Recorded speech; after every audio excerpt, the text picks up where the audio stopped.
Selamat pagi Bu, selamat pagi kawan-kawan. Di sini saya Samuel akan menjelaskan selanjutnya topik tentang interpretasi citra, yaitu tentang unsur-unsur yang ada di dalam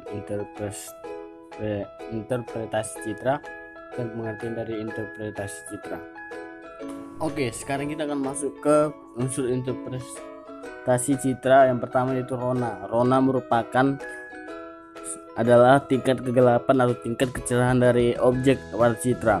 Rona pada pankromatik merupakan alat atribut bagi objek yang berinteraksi dengan seluruh spektrum yang tampak, yang sering disebut dengan sinar putih maksud saya, yaitu spektrum dengan panjang gelombang 0,4 sampai 0,7.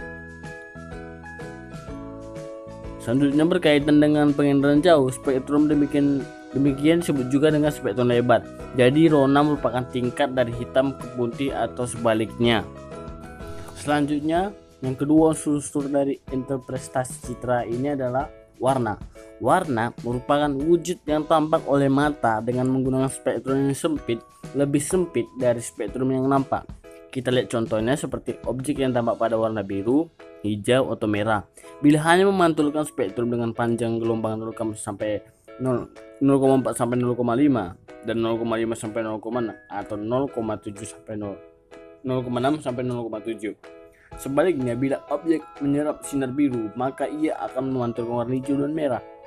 Sebagai akibat, maka objek akan tampak dengan warna kuning. Selanjutnya kita akan membahas dari kelanjutan dari rona dan warna. Rona dan warna disebut unsur dasar. Hal ini menunjukkan betapa pentingnya rona dan warna pada pengenalan objek. Tiap objek tampak pertama pada citra berdasarkan rona atau warnanya. Setelah rona dan atau warna yang sama dikelompokkan dan diberi garis batas untuk memisahkan dari rona atau warna yang berlainan, barulah tampak bentuk,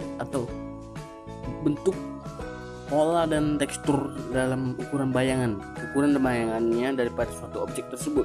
Itulah sebabnya maka rona dan warna tersebut itu disebut dengan unsur dasar.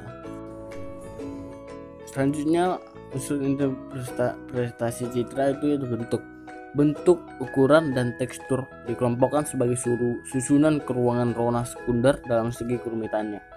Bermula dari rona yang merupakan unsur dasar dan termasuk prima dalam segala kerumitannya, pengamatan atas rona dapat dilakukan paling mudah. Oleh karena itu, bentuk, ukuran, dan tekstur yang langsung dapat dikenali berdasarkan rona dikelompokkan sekunder kerumitannya.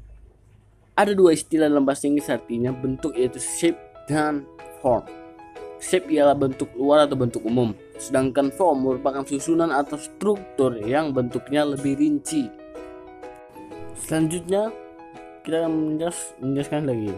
Kita lanjutkan materi kita. Yang pertama, contoh pengenalan objek berdasarkan bentuk. Ya, kita akan melanjutkan dari bentuk tadi, topik bentuk. Misalnya contohnya itu gedung sekolah. Pada umumnya gedung sekolah itu berbentuk I, L, atau U yang berbentuk segi 4. Intinya kalau gedung sekolah itu berbentuk L ya.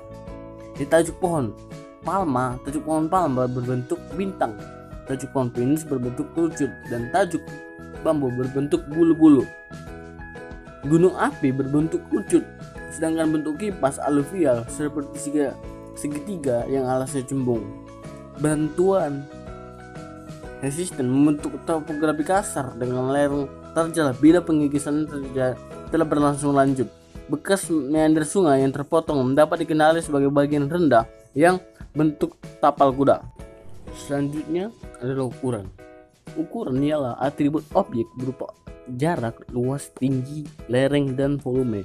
Karena ukuran objek pada citra merupakan fungsi skala, maka di dalam memanfaatkan ukuran sebagai unsur interpretasi citra harus selalu diingat skalanya. Jadi skala itu sangat penting dalam interpretasi citra atau pengenalan objek. Contoh pengenalan objek berdasarkan ukuran. Kita akan melihat contohnya. Yang pertama, ukuran rumah sering mencirikan apakah itu rumah mukim, rumah kantor, atau industri. Rumah mukim umumnya lebih kecil bila dibanding dengan kantor atau industri. Lapangan olahraga di samping dicirikan oleh bentuk segi 4. Lebih dicirikan oleh ukurannya, yaitu sekitar 80 meter kali 100 meter. Bagi lapangan sepak bola sekitar 15 meter kali 30 meter. Bagi lapangan tenis dan sekitar 8 sampai 10 meter. Bagi lapangan bulu tangkis. Nilai kayu di samping ditentukan oleh jenis kayunya juga ditentukan oleh volumenya. Volume kayu bisa ditaksir berdasarkan tinggi pohon, luas hutan, serta kepadatan pohon dan diameter batang pohon. Selanjutnya tekstur. Tekstur merupakan frekuensi perubahan rona pada citra atau pengulangan rona kelompok objek yang terlalu kecil untuk dibedakan secara individual. Tekstur sering dinyatakan dengan kasar, halus, dan belang-belang. Contoh pengenalan objek berdasarkan tekstur. Hutan bertekstur kasar, belukar bertekstur sedang, semak bertekstur halus. Tanaman padi bertekstur halus, tanaman tebu bertekstur sedang, dan tanaman pekarangan bertekstur kasar. Permukaan air yang tenang bertekstur halus. Selanjutnya kita akan masuk pola tinggi dan bayangan. Pada gambar satu dikelompokkan ke dalam tingkat kerumitan tersier. Tingkat kerumitannya setingkat lebih tinggi daripada tingkat kerumitan bentuk, ukuran, dan tekstur sebagai unsur interpretasi citra. Pola atau susunan keruangan merupakan ciri yang menandai bagi banyak objek bentuk manusia dan bagi beberapa objek alamiah.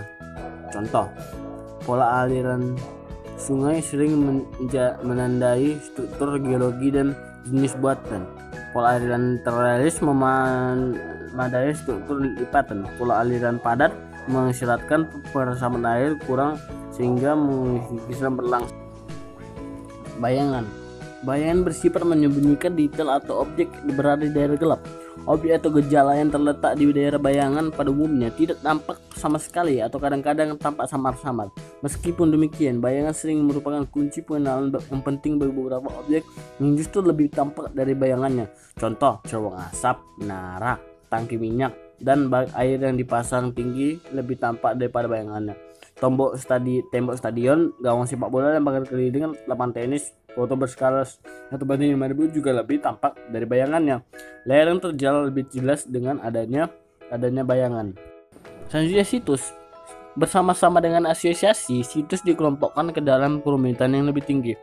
Situs bukan merupakan ciri objek secara langsung, melainkan dalam kaitannya dengan lingkungan sekitarnya. Situs dikaitkan dengan berbagai makna oleh pakar, yaitu situs merupakan letak suatu objek terhadap objek lain di sekitarnya. Di dalam pengertian ini, Monkhouis menyebut situasi seperti misalnya letak kota terhadap wilayahnya kota, atau letak suatu bangunan terhadap pasif tanahnya oleh Van Zuidam. Situasi juga disebut situs geografi yang diartikan sebagai tempat kedudukan atau letak suatu daerah atau wilayah terhadap sekitarnya. Misalnya letak iklim yang banyak berpengaruh terhadap interpretasi citra untuk geomorfologi. Situs ini berupa unit kecil dalam suatu sistem wilayah morfologi yang dipengaruhi oleh faktor situs. Yang pertama, beda tinggi, kecuraman lereng, keterbukaan terhadap sinar, keterbukaan terhadap angin, dan ketersediaan air di permukaan dan air tanah. 5 faktor situs ini mempengaruhi proses geomorfologi maupun proses perwujudan wilayahnya.